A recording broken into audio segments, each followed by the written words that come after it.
Baik, selamat berjumpa kembali mahasiswa sekalian.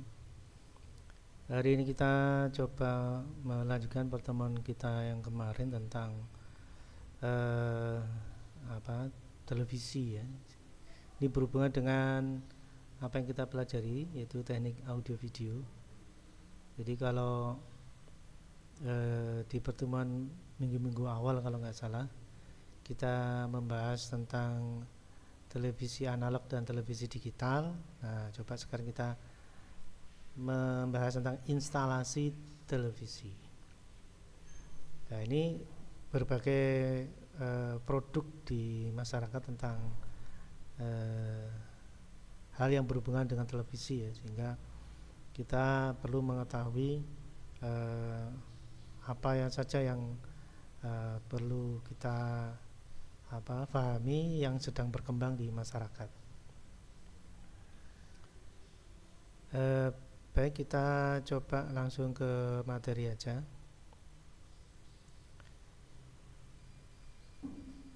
Nah, kita mulai dari stasiun televisi ya. Jadi stasiun pemancar adalah tempat produksi program ya, acara. Ini berisi gambar dan suara ya. Kemudian informasi gambar dan suara ini dipancarkan melalui gelombang elektromagnetik. Jadi perlu dipahami yang dipancarkan oleh stasiun televisi itu memang dalam hal produk program ya. Namun dibagi menjadi dua, yaitu gambar dan suara. Jadi apapun produksi program yang dibuat itu diurai menjadi gambar dan suara, dan dua komponen inilah yang dipancarkan melalui gelombang elektromagnetik. Ya, secara ilustrasi di layar ini ada gambar stasiun televisi ya. Jadi stasiun televisi, nah gambar dan suara itu dipancarkan. Cuman karena masyarakat itu ada yang jauh, ada yang dekat ya. Bisa dibayangkan kalau stasiun program acara ini ada di Jakarta, bagaimana bisa di Semarang misalkan. Nah, maka diperlukan satelit ya untuk dipantulkan ke wilayah yang lain ya. Salah satunya Semarang. Ini aja masih dalam satu pulau Jawa. Kalau sampai pulau di Indonesia yang lain ya, Sumatera, Kalimantan, Sulawesi, Irian ya. Nah, ini tentunya dipantulkan seperti ini ya, pantulkan seperti ini. Dari Jakarta diarahkan ke satelit, dari satelit diarahkan ke wilayah-wilayah yang lain. Nah, wilayah yang lain ini disebut stasiun relay. Ya, jadi stasiun relay adalah tempat menerima gelombang elektromagnetik dari stasiun pemancar stasiun televisi yang membuat program ya. Setelah menerima dari stasiun pembuat program, kemudian dipancar luaskan ya. Kalau di Semarang itu biasanya di Gombel ya. Di Gombel itu dengan posisi yang tinggi, nah biasanya ada stasiun relay, lalu dipancar luaskan, dipancarkan ulang gitu ya. Tapi tidak berarti di wilayah Semarang itu sebagai stasiun produksi program, juga enggak, karena produksi programnya di pusat, yaitu Jakarta. Nah, biasanya seperti itu. Namun sekarang sudah berkembang stasiun-stasiun TV membuka program-program daerah. Nah, otomatis produksi programnya di daerah. Namun intinya adalah ini ya, memancar luaskan ini. Baik itu stasiun pemancar utama maupun relay, intinya adalah memancar luaskan sehingga sampai di masyarakat. Nah, sekarang kita fokus ke masyarakatnya ya. Nah, di masyarakat kita kadang-kadang tidak tahu alamat atau channel ya. Nah, biasanya kalau di masyarakat itu lebih umum radio ya. Radio itu biasa AM misalkan atau FM. Kita tahu stasiun radio A channel atau frekuensinya di sekian, itu tahu. Tapi kalau televisi ini beda ya, biasanya langsung di auto tuning langsung dapat stasiun-stasiun TV yang ada di Indonesia ya. Ya, jadi kalau radio kita tuningnya manual, dicari di gelombang yang kita dapati itu suara ya, kita dapati itu siarannya. Nah kalau televisi yang lama itu kita tuning manual, dicari satu-satu. Tapi televisi sekarang sudah otomatis dalam TV ada menu auto tuning, itu sudah nyari langsung ya, mulai dari channel pada frekuensi rendah sampai channel pada frekuensi tinggi. Nah itu ya.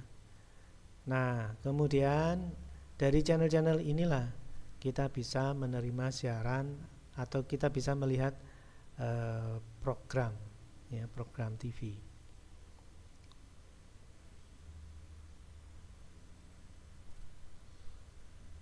Nah dari sini terlihat bahwa setiap stasiun televisi itu berbeda channel ya, berbeda channel kan ini ya.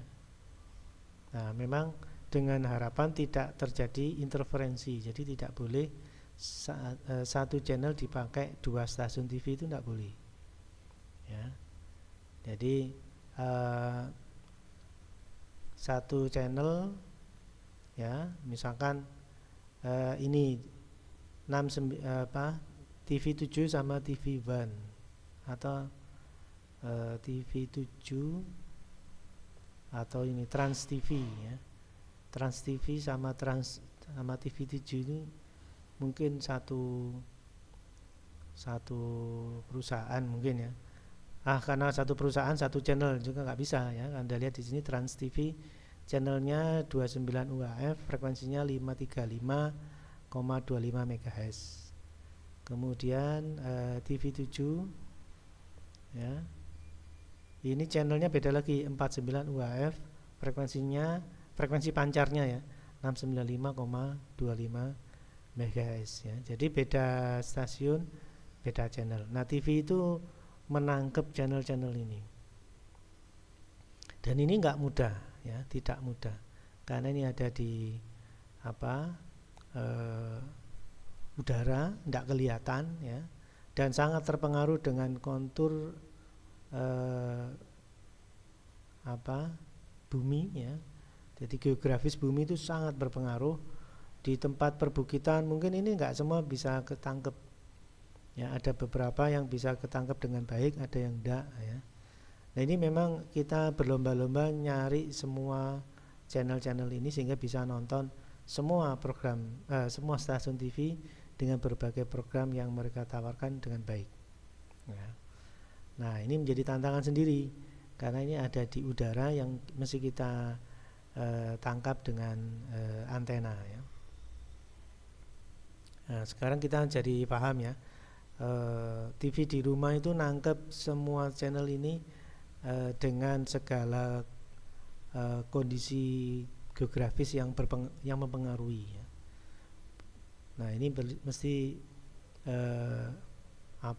kita maklumi, kadang-kadang orang tuh pasang anten tuh sampai anten ukuran besar ya, ada juga anten ukuran kecil, itu semua berpengaruh atau ditentukan oleh letak geografis rumah kita masing-masing ya. Mereka tujuannya sama, menangkap semua channel ini sehingga bisa menerima program TV yang ada ya. Baik, kita lanjutkan lagi. Nah sekarang ada juga yang seperti ini, instalasi TV tanpa booster ya. Kita punya TV, kita punya anten, wis gitu aja boleh ya, asal lokasi rumah dekat dengan pemancar TV sehingga kemungkinan besar kualitas gambar akan cukup bagus ya.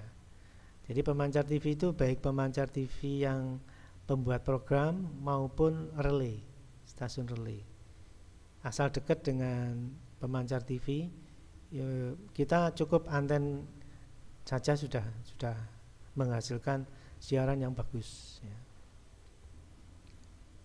Nah, tentunya yang kalau dekat pemancar TV tertentu, ya yang bagus ya hanya itu aja. Sementara yang lain belum tentu bagus ya. Maka kita mesti bisa memahami ya, kenapa kok sebuah TV itu nangkep TV tertentu saja, yang lain kok enggak. Nah, ini memang semua pemancar televisi itu eh, dipancarkan ya, tapi geografis rumah kita yang mempengaruhi ya, bisa jadi pemancar TV yang kita harapkan itu tapi terhalang gedung atau terhalang bukit, sehingga membuat kualitas atau apa kualitas sinyal pancar dari stasiun TV ke rumah kita menjadi kurang bagus ya, karena terhalang bukit atau mungkin terhalang gedung ya. Tapi kalau dekat ya kita cukup pakai anten dan TV gitu aja, itu sudah bagus ya, sudah bagus. Nah, kita lanjutkan lagi. Nah, bagaimana kalau misalkan kita instalasi tanpa booster ya, ini ya, menggunakan antena tanpa booster menyebabkan penerimaan kurang maksimal. Tapi ada stasiun TV lain yang kurang bagus ya. Untuk beberapa stasiun TV yang berjarak cukup jauh dari tempat rumah kita, sinyalnya kurang bagus ya. Seperti ini gambarnya nggak jelas ya. Ini berarti sinyalnya lemah, sehingga televisi kita nggak mampu menampilkan dalam bentuk gambar dan suara ya. Tadi yang saya jelaskan di awal, acara itu, sebuah acara televisi itu dibagi menjadi gambar dan suara ya. Nah, bisa jadi kalau sinyalnya kurang bagus, gambar dan suaranya juga kurang bagus ya. Contohnya seperti ini gambarnya kurang bagus ya, mungkin suaranya juga kurang jelas juga ya, karena posisi rumah kita jauh dari pemancar, atau posisi rumah kita terhalang gedung atau terhalang bukit ya. Terus bagaimana untuk hal semacam ini? Nah, kita bisa menggunakan instalasi TV menambah booster. Nah, baru kita menambah booster. Jadi televisi itu enggak selalu pakai booster, tapi kalau memang sinyalnya kurang bagus ya baru kita pakai booster ya. Lokasi rumah yang jauh dengan pemancar TV maka diperlukan booster agar kualitas gambar menjadi lebih bagus ya. Jadi di sini anten seperti tadi, kemudian ada booster, kemudian ada TV. Nah, sekarang karena topik kita ada instalasi, kita pelajari sekarang ya. Dalam booster itu ada input itu di sini ada anten. Anten ini yang menerima siaran pemancar yang dari stasiun televisi yang di udara ya, yang dipancarkan secara elektromagnetik tadi dulu. Nah, itu diharapkan melalui anten ini bisa ditangkap. Kemudian pakai booster, namanya juga booster, dia memperkuat ya, menguatkan sinyal yang lemah tadi. Setelah dikuatkan, lalu masuk ke ini sebenarnya power supply-nya booster ya, tapi sinyalnya bisa dilewatkan ke power supply lalu masuk ke TV ya. Jadi sinyal yang lemah dari udara ditangkap di anten, itu dikuatkan oleh booster. Booster menguatkan sinyal televisi menjadi sinyal yang cukup bagus, baru bisa dihubungkan ke komputer dan dihubungkan ke televisi, sehingga kualitas gambar di televisi menjadi bagus ya. Lalu di sini ada kriteria, ini 15 sampai 30. Itu kalau sinyalnya yang ditampilkan di televisi bagus. Tapi kalau dengan panjang sekian meter, sinyal yang diterima TV dan ditampilkan kok kurang bagus, maka ini jangan terlalu panjang ya, kurang lebih 1 meter ya. 1 sampai 1,5 meter saja ya, sehingga boosternya ditaruh di dekat anten ya, di atas. Baru yang bawah yang panjang ya, 15 sampai 30 masuk ke TV ya. Jadi kabel antara anten dan booster jangan terlalu panjang kalau sinyalnya kurang bagus ya. Tapi kalau sinyalnya bagus, tidak apa-apa, anten cukup di luar, barang elektronik booster dan power ini di dalam rumah aja supaya nggak kehujanan. Tapi ini menjadi pilihan dan indikatornya adalah sinyal yang ditampilkan di TV bagus enggak. Kalau bagus, oke lah, booster sama power supply-nya booster di dalam rumah. Tapi kalau sinyal lemah sehingga gambarnya jelek, maka booster ini didekatkan dengan anten di atas rumah ya. Nah, ini menjadi pilihan kapan booster itu ditaruh di dalam dan kapan ditaruh di atas ya. Kalau sinyalnya bagus di dalam, tapi kalau sinyalnya sudah ditambah booster kok masih jelek, gambarnya kurang bagus ya, boosternya ditaruh di atas di dekat anten ya. Jaraknya dengan anten mungkin 1 sampai 1,5 meter lah. Sehingga masang booster itu juga harus mengetahui indikatornya. Indikatornya adalah gambar yang dihasilkan, gambar yang ditampilkan di televisi. Baik, kita lanjutkan. Nah, ini penjelasannya. Pada umumnya booster terdiri dari 2 bagian, yaitu booster bawah, yaitu di dalamnya terdapat trafo kecil yang berfungsi sebagai power supply dan terhubung ke PLN. Jadi di sana ada trafo langsung PLN, lalu trafonya itu mensuplai rangkaian booster atas. Nah, bagian booster atas biasanya di sana ada dioda penyearah, ada kapasitor. Jadi adaptornya malah adaptor atau penyearah atau pengkonversi dari tegangan AC ke DC-nya itu malah ada di booster atas ya. Di sana ada dioda dan kapasitor. Nah, setelah jadi power supply DC mensuplai rangkaian ya. Jadi bagian booster atas yaitu memiliki 2 terminal input antena. Pertama untuk antena VHF dan yang kedua untuk UHF. Tapi VHF ini jarang sekali dipakai ya. Karena apa? Karena saat ini pemancar TV rata-rata menggunakan sinyal UHF.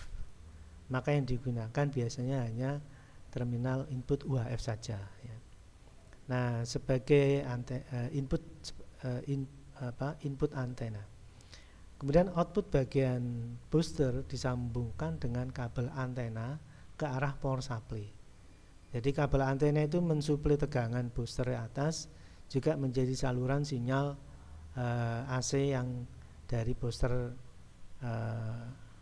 atas atau ya dari rangkaian utamanya ya, sebagai media penghantar suplai, juga sebagai media penyalur sinyal ya. Dan mempunyai terminal yang disambungkan ke televisi. Nah, bagian booster bawah inilah yang dihubungkan ke televisi. Jadi di sana biasanya ada gambarnya di booster bawah, itu gambar anten berarti nyambung dengan booster atas. Kalau gambar TV berarti nyambung dengan televisi. Nah, ini yang berikutnya ya, yang tadi sudah saya singgung. Jika gambar masih jelek juga pada TV, maka bagian booster atas dipasang sekitar 1 sampai 1,5 meter di bawah antena. Jadi booster atas itu terhadap antena pakai kabel antara 1 sampai 1,5. Itu kalau sudah pakai booster kok gambarnya masih jelek ya, itu caranya seperti itu. Boosternya ditaruh di atas dekat dengan anten. Itu biasanya menjadi lebih bagus ya, agar sinyal mengalir ke kabel antena lebih maksimal ya. Karena kalau jauh dari anten biasanya nanti sinyal yang lemah dari anten itu habis di kabel. Nah, untuk menghindari itu maka kabel koaksial itu dibuat pendek, yaitu antara 1 sampai 1,5 yang menghubungkan antara anten dan booster atas. Nah, itu. Baik, kita lanjutkan. Nah, sekarang umum instalasi dari pemancar digital.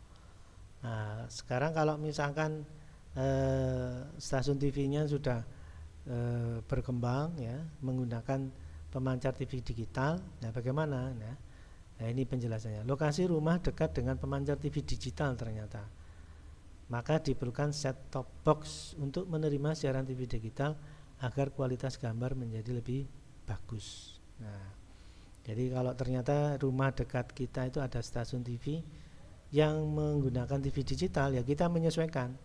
Jadi anten, kemudian set-top box Ini yang mengkonversi sinyal analog penerimaan digital menjadi analog ya. Jadi dia yang mengkonversi agar bisa diterima di TV analog dengan baik. Ya, ini pakai set top box.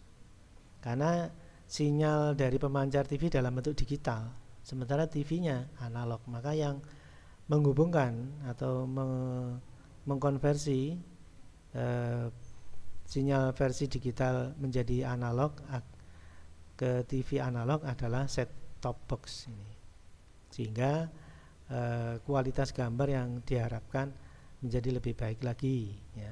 Bila tanpa set top box mungkin kurang bagus, tapi begitu ada set top box maka kualitas gambar yang dari pemancar digital akan dikonversi sesuai dengan TV yang kita punya. Nah, itu ya.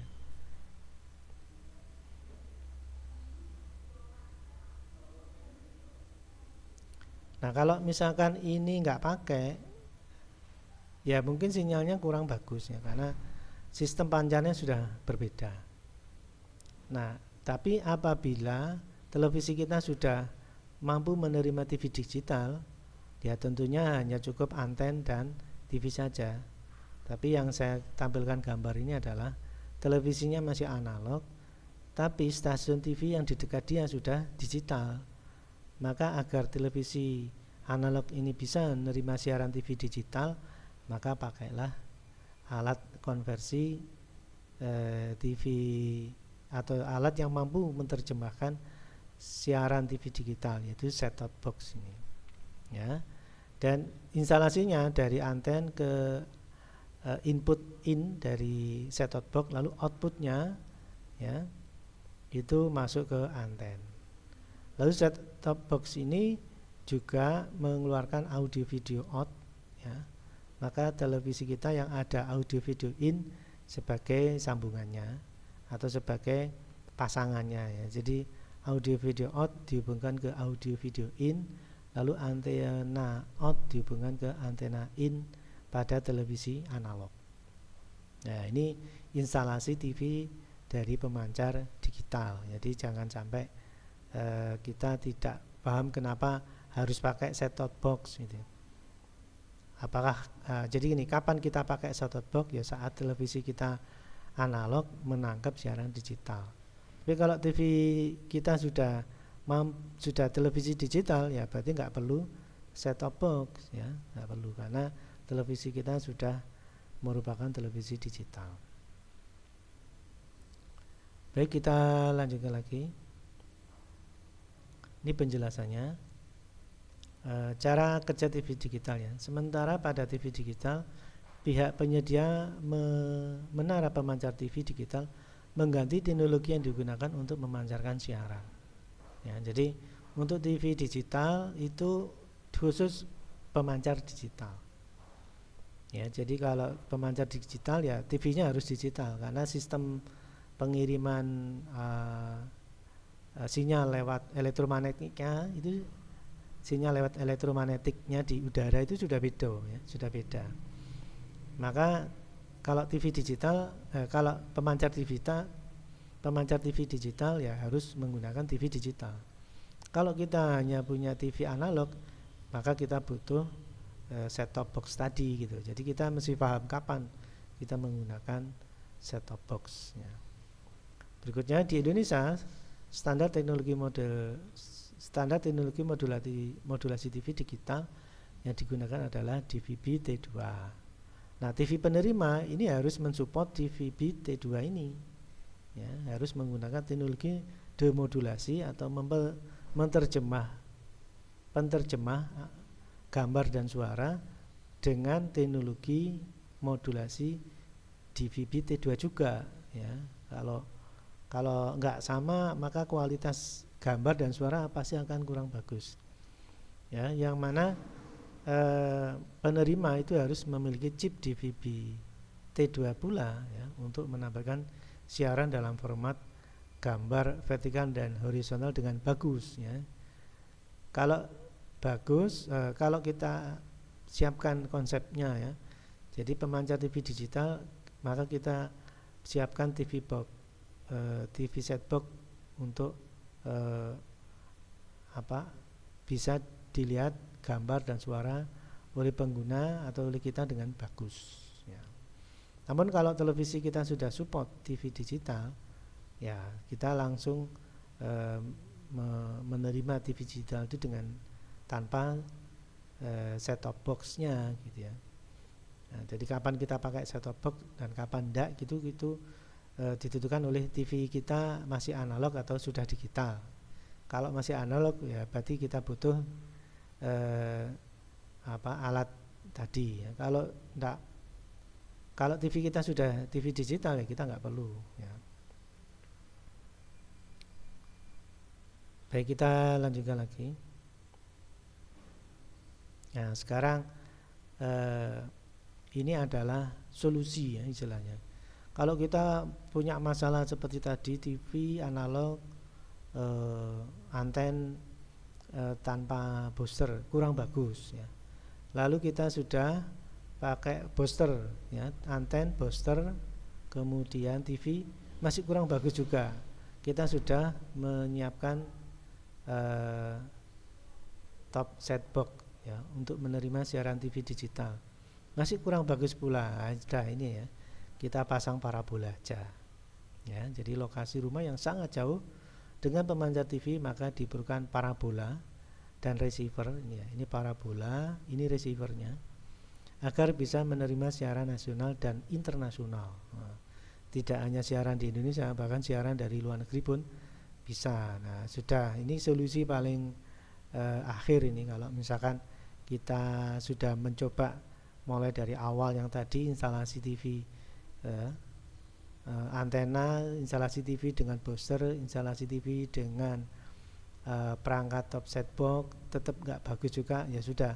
Terakhir adalah instalasi TV dengan parabola. Ya memang ini jadi biaya lebih ya karena ada biaya untuk berlangganan siaran TV kabel ini. Ya, jadi kita akan dipasang oleh penyedia TV kabelnya akan dikasih atau dipinjemi parabola sama receiver. Nanti setiap bulan kita dikenai cas karena kita menggunakan infrastruktur mereka ya. Setiap bulan akan dikenai biaya sesuai jumlah channel biasanya. Kalau channelnya sedikit mungkin biaya per bulannya sedikit, tapi channelnya banyak ya berarti biaya per bulannya juga banyak atau mahal ya. Mahal murahnya itu tergantung jumlah channel yang kita pilih ya.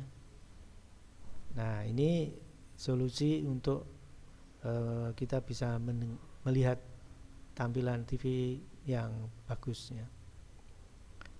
Penjelasannya, TV parabola atau biasa disebut TV satelit adalah penyiaran siaran televisi melalui satelit ke pemirsa dengan perangkat yang dapat menerima sinyal satelit.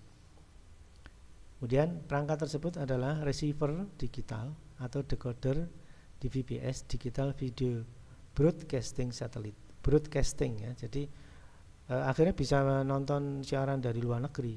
Jadi tidak hanya nasional, TV nasional saja, tapi TV internasional yang terhubung ke penerima atau satelit parabola sebagai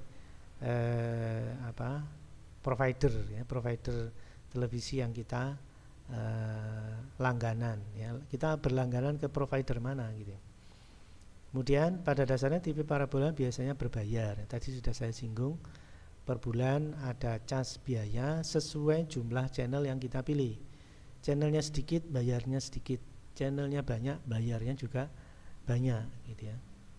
Berikutnya, TV parabola berbayar atau TV berlangganan adalah jasa penyiaran saluran televisi yang dilakukan khusus untuk pemirsa yang bersedia membayar atau berlangganan secara berkala. Ya, jadi kita memang ada konsekuensi harus membayar, tapi suara dan gambar dijamin bagus ya. Bahkan siaran televisinya tidak hanya televisi nasional, televisi internasional. Nah, gitu ya. Sehingga wajar kalau kita harus membayar. Berikutnya, jasa ini biasanya disediakan dengan menggunakan sistem digital melalui media satelit. Nah, ini juga salah satu bentuk konsep TV digital ya. Jadi walaupun dari luar negeri, tapi sinyalnya dijamin bagus karena menggunakan TV digital. Ya, sistem digital ya. Jadi untuk TV parabola itu menggunakan salah satu implementasi menggunakan modulasi teknologi digital ya, teknologi modulasi digital. Makanya walaupun jauh dari luar negeri ya, tetap kualitasnya bagus di rumah kita. Walaupun rumah kita dengan stasiun TV atau stasiun produksi acara di luar negeri itu jauh, tapi karena menggunakan teknologi modulasi digital itu tidak menjadi masalah. Kualitas gambarnya tetap bagus ya. Baik, itu yang mungkin bisa saya sampaikan untuk pertemuan kali ini.